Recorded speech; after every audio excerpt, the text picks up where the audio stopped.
Une dame est rentrée en contact avec moi et m'a partagé son histoire que je veux te partager en ce jour.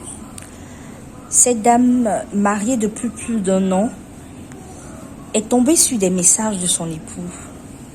Et ces messages disaient: mais je vu les photos de ton épouse, elle est belle. Et son mari qui dit: oui, mon épouse est belle, elle est même très belle. Et l'autre qui lui dit: mais qu'est-ce que tu fais dehors? Qu'est-ce que tu cherches dehors?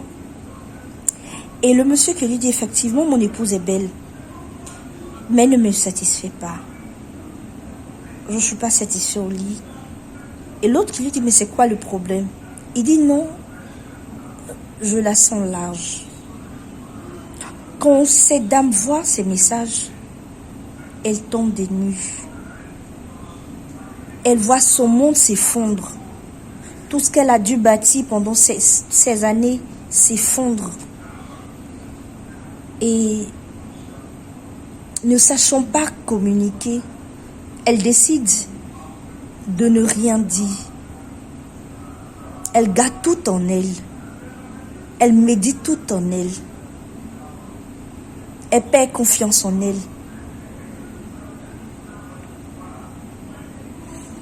Elles se sont blessées, elles se sont trahies. Au point de tomber dans une dépression. Après un long moment de dépression, elle décide de s'ouvrir. Donc elle rentre en contact avec moi.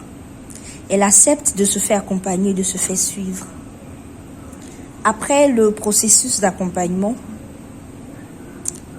aujourd'hui, cette dame a le courage de regarder son mari en face et de s'ouvrir et de parler. Le jour où elle devait partir parler à son mari, elle me disait: Madame Bro, vous pensez que je vais y arriver? N'est-ce pas mieux de le libérer?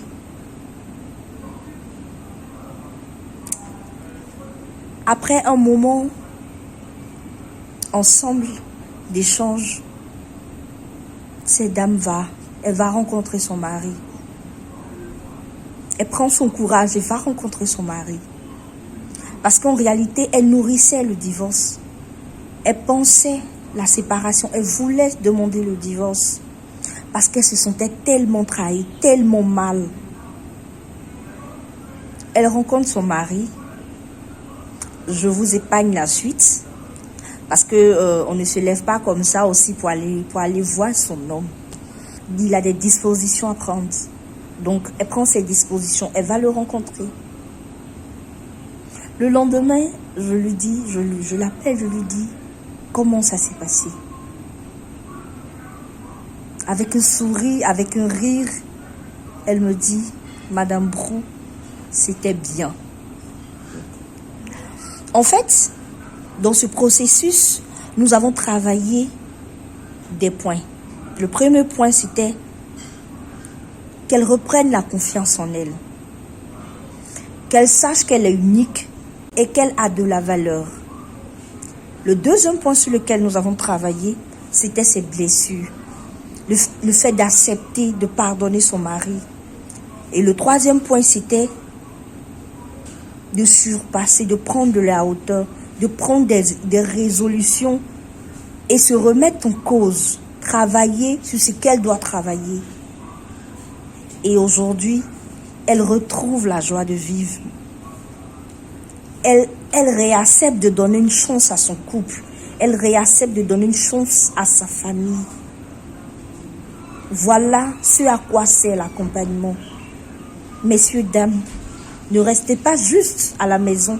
Ne restez pas juste dans votre zone de confort à vivre seul vos difficultés de couple. L'accompagnement est fait pour ça. Merci. N'hésitez pas à me contacter.